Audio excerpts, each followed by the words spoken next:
நான் உங்க திவ்யா. கர்நாடகாவில் ஒரு மலையில இருக்கிற குகைக்குள்ள ஒரு சித்தர் ஜீவ சமாதி ஆகியிருக்காரு. அந்த இடத்த படம் பிடிக்க போன ஒரு சேனல் ஆட்களுக்கு கேமரா உடைஞ்சிருக்கு. போனவங்களுக்கு எல்லாம் கண் பார்வை பாதிக்கப்பட்டிருக்கு. பாதியிலேயே பயந்து போய் ஷூட்டிங்கை நிறுத்திட்டு வந்ததா ஒரு பதட்டமான செய்தி எனக்கு கிடைச்சது. அப்படி ஒரு ரிஸ்கான இடத்துக்கு தான் நான் இன்னைக்கு போய் ட்ரை பண்ணி பார்க்க போறேன்.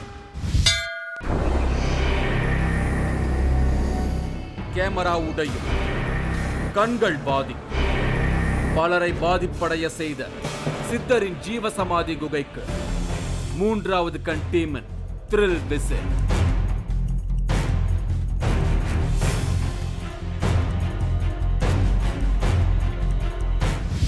கர்நாடகாவில் அசன் மாவட்டத்துல இருக்கிற ஜெனுக்கல் மலை அப்படிங்கிற பிரபலமான மலைய பத்தின நிறைய சுவாரஸ்யமான செய்திகள் எனக்கு கிடைச்சிருக்கு. அங்க இருக்கிற சித்தர் கோயிலுக்கு தப்பு பண்ணிட்டு வர பக்தர்களை தேனீக்கள் தாக்கி விரட்டி அடிக்கிறதாகவும், அங்க சித்தர் ஜீவசமாதியான குகைக்குள்ள சில மிருகங்கள் அந்த குகைய பாதுகாத்துட்டு இருக்கிறதாவும் நான் கேள்விப்பட்டேன். இப்போ அந்த இடத்தை தேடிதான் நான் போயிட்டு இருக்கேன். அது அர்ச்சிகரே தாலுகாவுல யாதாபுரா அப்படிங்கிற கிராமத்துல இருக்கிறதா எனக்கு தகவல் வந்திருக்கு. பெங்களூர்ல இருந்து 200 கிலோமீட்டர் தொலைவுல இருக்கிற இடத்தை நோக்கி நான் போயிட்டு இருக்கேன். நான் போகும்போது வழியில ஜெனுக்கல் மலைக்கு போற வழிய பத்தி விசாரிக்க ஆரம்பிச்சப்பவே நான் எதிர்பாராத விதமா ஒரு ஆட்டோ டிரைவர் வந்து அந்த மலைய பத்தின ஒரு பயமுறுத்துற செய்திய சொல்லி என்ன மிரட்டிட்டு போனாரு. அந்த மலையில இருக்கிற சித்தர் மிகவும் சக்தி நிறைஞ்சவரனும், அங்க போறவங்க ரொம்ப சுத்தமா இல்லைன்னா தேனீக்கள் கொட்டிடும்னு சொன்னாரு. சொல்லிட்டு வேகமா போன அந்த ஆட்டோக்காரரை சந்திச்சு திரும்பவும் ஏதாவது அந்த மலைய பத்தி கேட்கலாம்னு அவரை ஃபாலோ பண்ணின போது, அவர் தனக்கு விளம்பரம் பிடிக்காதுன்னு சாமிய பத்தி சொல்லணும்னு தோணினதால சொன்னதாகவும் சொல்லிட்டு போனாரு. நான் எதுவும் கேட்காமலேயே அவராவே வந்து இப்படி என்ன எச்சரிக்கை செஞ்சுட்டு போனது எனக்கு என்னவோ ஒரு செய்திய உணர்த்துற மாதிரி இருந்தது. யாதாபுரா கிராமத்தை நோக்கி அந்த ஏரியாவுக்கு கார்ல போகும்போதே என்னால அந்த மலைய தொலைவுல இருந்து பார்க்க முடிஞ்சது. இங்க இருந்து இறங்கி பார்க்கும்போது ஏதோ ஒரு பெரிய ராட்சச பாம்பு ஒண்ணு வெள்ளை உருவமா நகர்ந்து மேல ஏறிக்கிட்டு இருக்கிற மாதிரியே தோணினது. ஆரம்பமே அது ஏதோ ஒரு அமானுஷ்யத்தோட அறிகுறிகள் போல எனக்கு தென்பட ஆரம்பிச்சது. அந்த மலையோட அடிவாரத்துக்கு போன போதுதான் நான் எவ்வளவு பெரிய ரிஸ்கை எடுத்து மேல ஏற வேண்டிய கட்டாயத்துல இருக்கேன்னு உணர முடிஞ்சது. அதாவது இங்க இருக்கிற படிகள் சுமார் 1500க்கும் மேல இருக்கும்னு அங்க இருக்கிறவங்க எனக்கு சொன்னாங்க. இந்த அடிவாரத்துல இருந்து நம்பிக்கையோட முதல் காலடி எடுத்து வச்சாதான் ஜெனுக்கல் மலையோட உச்சிய அடைய முடியும்னு எனக்கு தகவல் கொடுத்தவங்க சொன்னத நானும் கடைபிடிக்க ஆரம்பிச்சேன். அங்க இருந்த மணிய நம்பிக்கையோட அடிச்சு என்னோட முயற்சிய ஆரம்பிச்சேன். நான் படிகள் கடந்து போறதுக்காக முன்னோக்கி நடந்தப்போ வழியில குட்டி பாம்பு எனக்கு முன்னாடி போய்கிட்டு இருந்தது. வர வழியில நான் பார்த்த பாம்பு அடையாளமும் இந்த பாம்பு வரவேற்போம் எனக்கு ஒரு விதமான பயம் கலந்த உணர்வை கொடுத்தது. முதல்ல மலைப்பா இருந்தாலும் பிறகு எப்படியாவது சமாளிச்சு மேல போய்தான் ஆகணுங்கிற கட்டாயத்துல நானும் படிகளை கடந்து மேல ஏற ஆரம்பிச்சேன். படிகள்ல ஏறும் போதே எனக்கு அந்த முகம் காட்டாத ஆட்டோக்காரர் சொன்ன தகவல்கள் நினைவுக்கு வந்தது. நான் போகிற பாதையில 2 பக்கமும் ஏதாவது தேன்கூடுகள் தென்படுதான்னு அடிக்கடி பார்த்துக்கிட்டே போனேன். அப்படி எதுவும் தென்படல. இந்த படிகளை கடக்கிறது அவ்வளவு சுலபமான வேலையா எனக்கு தோணல. அடிக்கடி கொஞ்சம் உட்கார்ந்து என்ன ஆஸ்வாசப்படுத்திக்கிட்ட பிறகுதான் என்னால தொடர்ந்து மேல பயணிக்க முடிஞ்சது.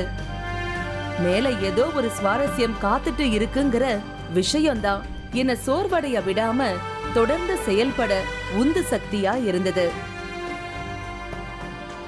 நான் தொடர்ந்து மேல நகர ஆரம்பிச்சேன். இதுதான் ஜெனுக்கல் மலை கோயில்னு சொல்லப்படும் சித்தர் கோயில். வடநாட்டு பாணியில அமைக்கப்பட்டு இருந்த இந்த கோயிலோட அமைப்பு எனக்கு என்னவோ இமயமலைய ஞாபகப்படுத்தினது. ஒருவேளை இதுவும் மலை மேல இருக்கிறதால எனக்கு அப்படி தோணி இருக்கலாம். நானும் அந்த ஆலயத்தை ஒரு முறை சுத்தி வந்தேன். அங்க மூலஸ்தானத்துல வழக்கமா இருக்க வேண்டிய சாமி சிலை இல்ல. அதுக்கு பதிலா 2 பாதங்கள் இருக்கிறத பார்த்தேன்.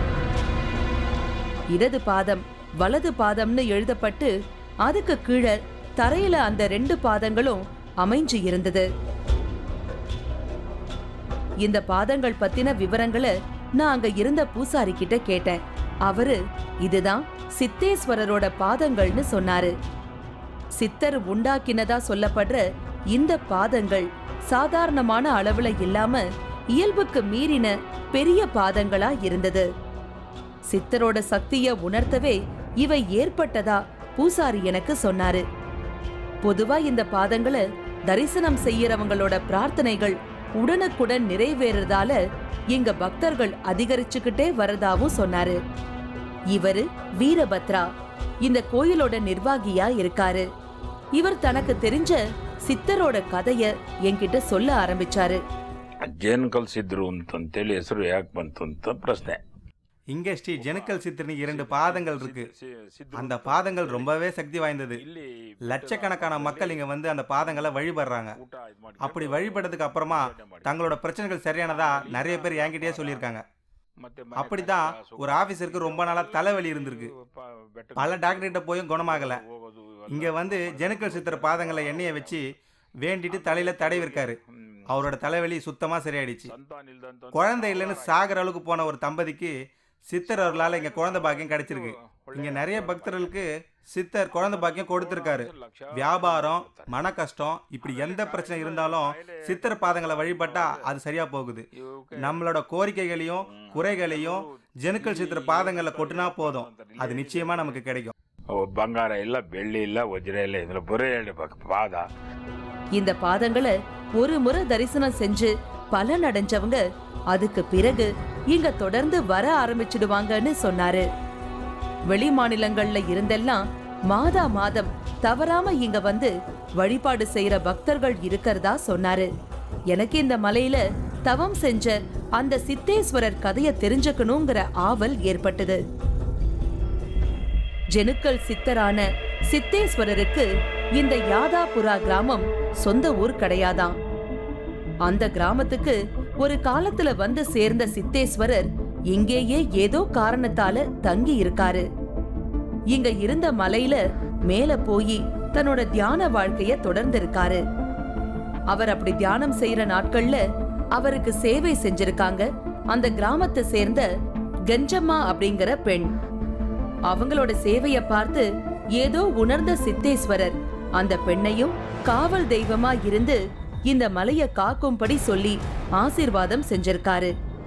ஸ்ரீ ஜெனக்கல் சித்தேஸ்வர சுவாமி அவரா இங்க ஜெனக்கல் சித்தர் முதல்ல வந்த போது பார்க்க பிச்சைக்காரர் மாதிரியே இருந்திருக்காரு. ஜெனக்கல் சித்தர் இந்த மலை மேல இருக்க ஒரு குகையில போய் தவம் செஞ்சிருக்காரு. கஞ்சம்மான்றவங்களும் அவரோட போயிருக்காங்க.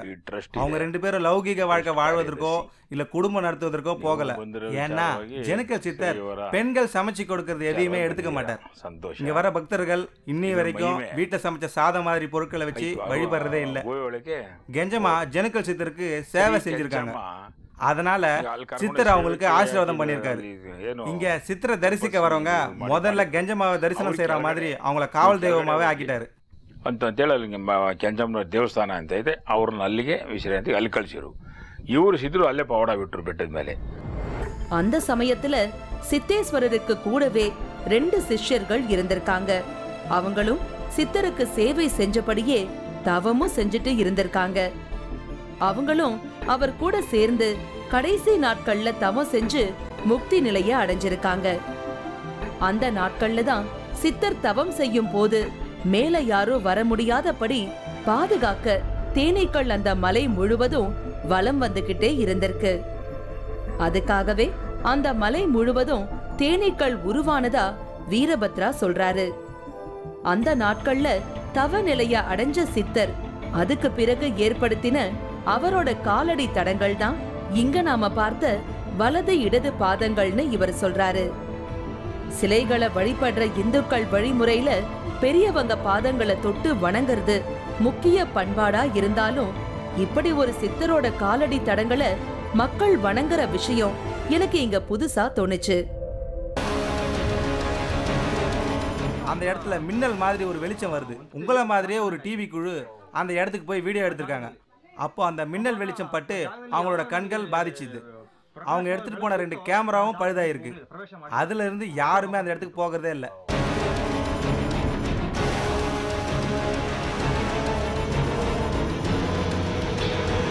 மூன்றாவது கண் இடைவேளைக்கு பின் தொடரும்.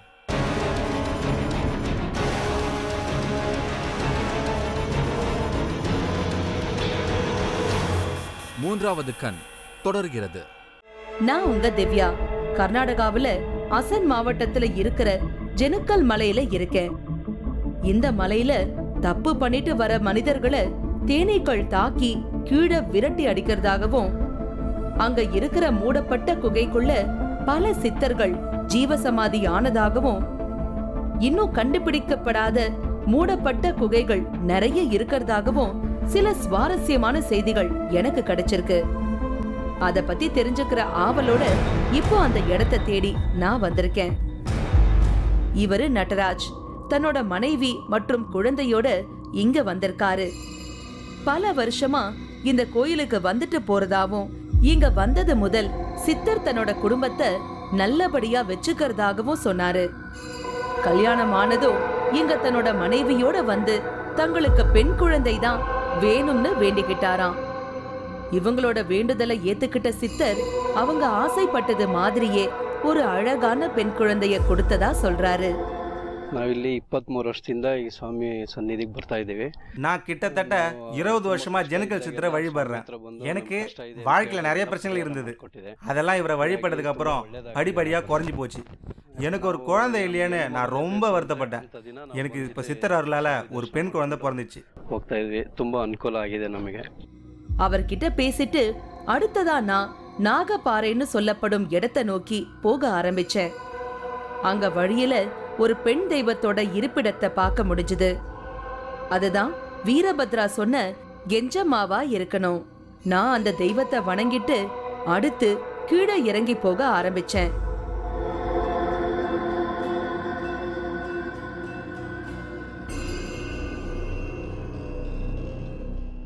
நான் இறங்கின பகுதி ஜெனுக்கல் மலையோட வலது பகுதியில இறங்குற சரிவான பகுதி.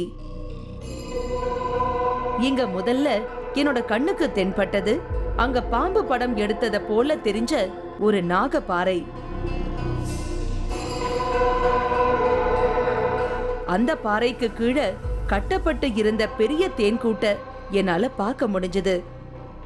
தேனீக்கள் நிறைஞ்ச அந்த தேன்கூடு இருக்கிற பாறைக்கு பேரு நாகப்பாறைன்னும், நாகப்பாம்பு படமெடுத்து நிற்கிற வடிவத்துல இருக்கிறதால இந்த பாறைக்கு இந்த பேரு வந்துச்சுன்னு என்னால தெரிஞ்சுக்க முடிஞ்சது.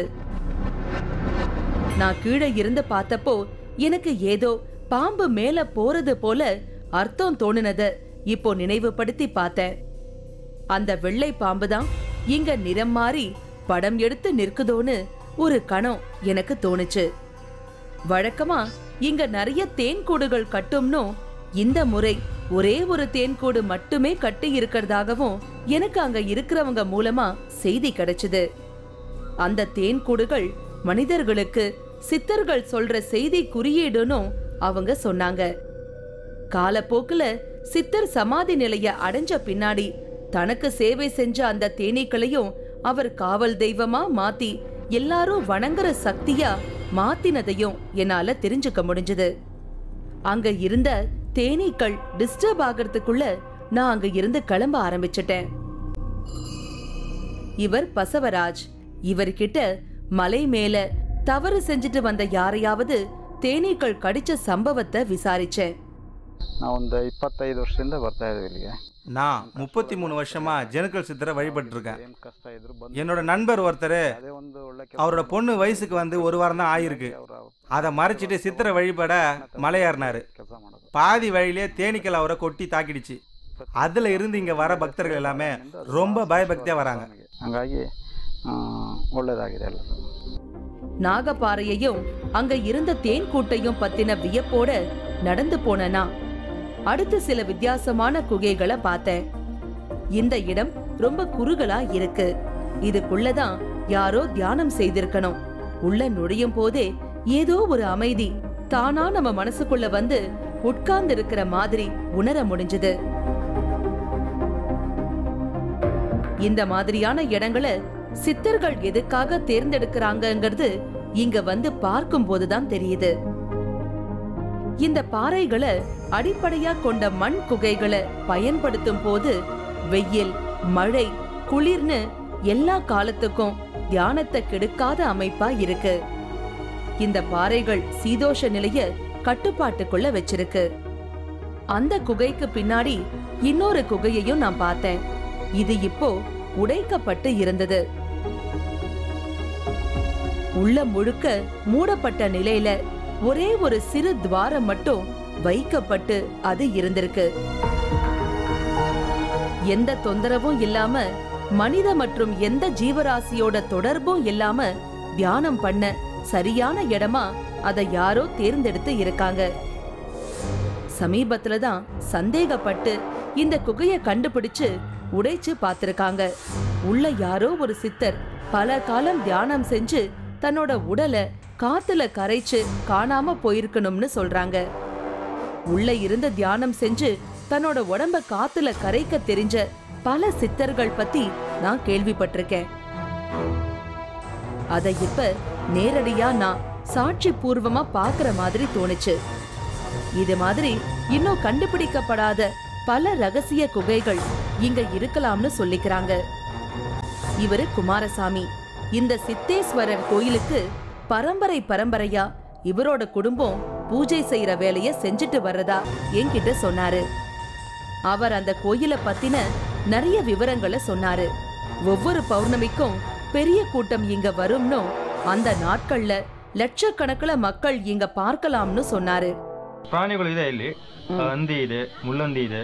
மிருகங்களோட நடமாட்டம் இங்க நிறையவே இருக்கு. முள்ளமன்றி, கரடி, சிறுத்தை இதெல்லாம் அடிக்கடி இங்க வந்து போகும். பல முறை நான் கூட பார்த்துருக்கேன். நான் மிருகங்களை பார்த்ததும் சங்க எடுத்து ஊதுவேன். அந்த சத்தத்தை கேட்டு மிருகங்கள் எல்லாம் போயிடும். நான் அதுங்க போன பிறகு வழக்கம் போல போய் பூஜை செய்வேன். இது வரைக்கும் இந்த மிருகங்கள் யாரையுமே தொந்தரவு செஞ்சது கிடையாது.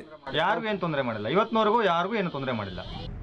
இந்த மலையில இருக்கிற பாதாள கங்கைய பத்தியும், சித்தர் தவம் செஞ்சு ஜீவசமாதியான குகைய பத்தியும் பல தகவல்களை என்கிட்ட சொன்னாரு. ಪಾತಾಳಗಂಗೆ ಜೇನುಕಲ್ ಸಿದ್ದೇಶ್ವರ ಸ್ವಾಮಿಗಳು ಈ ಬೆಟ್ಟ ಪ್ರವೇಶಿಸಿದಾಗ ஜெனுக்கல் சித்தர் பாதாள கங்கைன்னு இங்க ஒரு கங்கைய உருவாக்கி இருக்காரு. கங்கைக்கு எவ்வளவு புனித சக்தி இருக்கோ அதே அளவு சக்தி இந்த பாதாள கங்கைக்கு உண்டு. இங்க இருந்து கொஞ்சம் தூரத்துல ஜெனுக்கல் சித்தர் தவம் செஞ்ச குகை இருக்கு. அந்த குகை பாதை பாத்தீங்கன்னா ரொம்பவே குறுகலா இருக்கும்.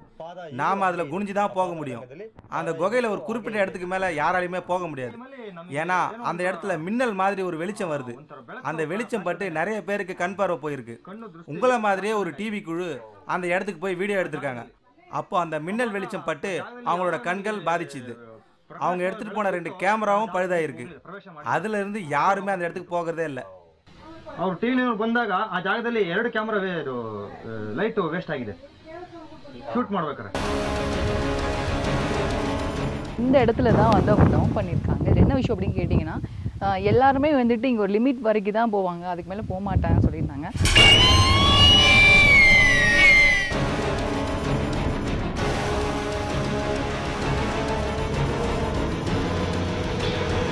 மூன்றாவது கண் இடைவேளைக்கு பின் தொடரும்.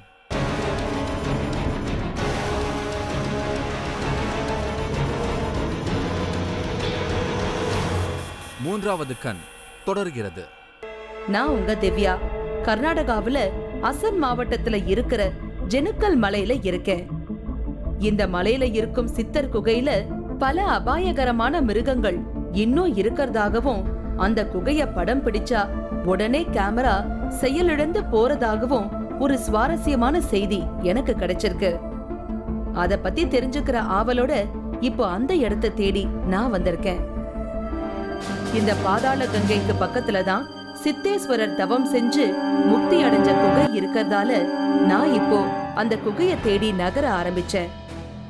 பாதாள கங்கையிலிருந்து 100 மீட்டர் தொலைவுல தான் இருக்கு ஜேனுக்கல் சித்தர் தவம் செஞ்சு ஜீவசமாதியான குகை. இதுதான் சித்தேஸ்வரர் ஜீவசமாதியான குகை. இங்கதான் மிருகங்கள் அடிக்கடி வந்து போறதா கோயிலோட பூசாரி சொன்னாரு.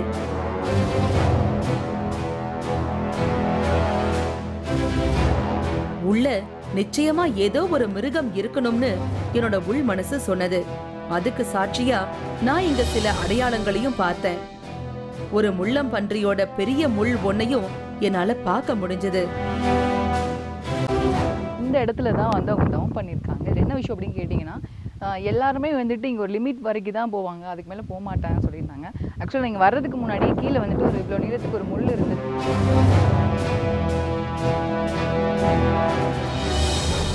முள்ளம்பன்றியோட முள் அப்படின்னு சொல்லியிருந்தாங்க. இது வந்து ரொம்ப பாய்சன் அப்படிங்கிற மாதிரி சொல்லியிருந்தாங்க. இது லைட்டாக குத்துனாலே ரொம்ப விஷம் ஏறும் அப்படின்னு சொல்லியிருந்தாங்க. எனக்கே பார்க்கறதுக்கு இந்த முள்ளு விழுபுரி முள் அப்படின்னு பயங்கரமாக இருக்குது. ஸோ இது வந்து உள்ளே இருக்கிறதுக்கான வாய்ப்புகள் அதிகமாக இருக்கும். ஸோ நீங்கள் யாரும் உள்ளே போவேனா அப்படின்னு சொல்லியிருக்காங்க. உள்ள அந்த முள்ளம்பன்றி இருக்கவும் வாய்ப்பு இருக்கு. இந்த சமயத்துல பூசாரி இன்னொரு தகவலை சொன்னது நினைவுக்கு வந்தது. அதாவது இதுக்கு முன்னாடி ஒரு டிவியை சேர்ந்த படக்குழு இந்த குகையை படம் பிடிக்க வந்திருக்காங்க. அப்படி படம் பிடிச்சிட்டு இருக்கும் போதே எங்க இருந்தோ வந்த ஒரு பெரிய பிளாஷ் லைட்டால அங்க இருந்த நிறைய பேருக்கு கண்கள் பாதிக்கப்பட்டுச்சாம்.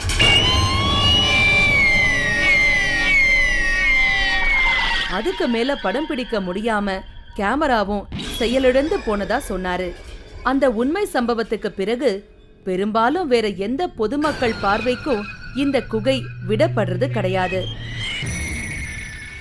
நம்மோட 3வது கண் நிகழ்ச்சிக்கு தான் எப்பவும் சித்தர்களோட பரிபூரண ஆதரவு இருக்கே. அவங்களோட ஆசீர்வாதத்தால நம்மோட டீமுக்கு எந்த பாதிப்பும் வரல. ஆனா அங்க இருந்து கிளம்புற வரைக்கும் மனசுக்குள்ள ஒரு பயம் இருந்துகிட்டே தான் இருந்தது. நல்ல வேளையா நம்ம கேமராவுக்கும் கண்களுக்கும் எதுவும் ஆகல. இங்க மக்கள் சொல்ற சித்தர் இன்னும் ஆன்மாவா வாழ்ந்துகிட்டு இருக்கிறதுக்கான ஆதாரங்களை என்னால பார்க்க முடிஞ்சது. அது மட்டும் இல்லாம ஜெனுக்கல் சித்தர் ஜீவசமாதியான குகைய நம்மால சக்சஸ்ஃபுல்லா ஷூட் பண்ண முடிஞ்சதே அவரோட பிரசன்ஸ உணர வைக்கும் ஒரு செயலாதான் நான் பாக்குறேன். இந்த மலை முழுக்க ஒரு சித்தரோட ஆதிக்கம் பரிபூரணமா இருக்குன்னு தான் சொல்லணும். தமிழ்நாட்டை விட்டு இவ்ளோ தூரம் வந்ததுக்கு ஒரு இன்ட்ரெஸ்டிங்கான மேட்டர் கிடைச்ச திருப்தியோட நான் அங்க இருந்து புறப்பட்டேன். திரும்பவும் வேற ஒரு அமானுஷ்ய அனுபவத்தோட உங்களை சந்திக்கிறேன். அதுவரை உங்களிடமிருந்து விடை பெற்றுக் கொள்கிறேன். இந்த நிகழ்ச்சி நாளை மாலை 4:30 மணிக்கு மறு ஒளிபரப்பாகும். உலகளவில் பிரபலமடையவிருக்கும் ஒரு சித்த ரகசியம், ஒரு பெண்ணின் கனவில் வந்து வழி நடத்திய அதிசயம்.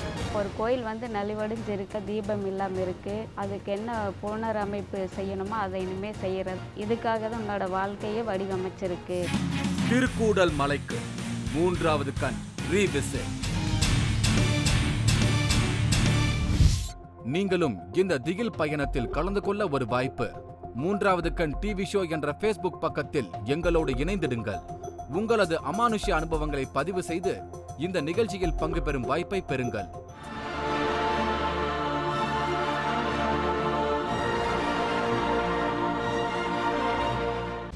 நான் பைத்தியக்காரனா? ஏங்க, நீ காவடி எடுத்துன்னு போனியோ, சிவனை கும்பிட்டியோ, நீ அல்லாவை கும்பிட்டியோ, நீ கிருஷ்ணனை கும்பிட்டியோ எனக்கு தேவையில்லைங்க. இதை மிஞ்சின பொம்மை எதுவுமே கிடையாதுங்க.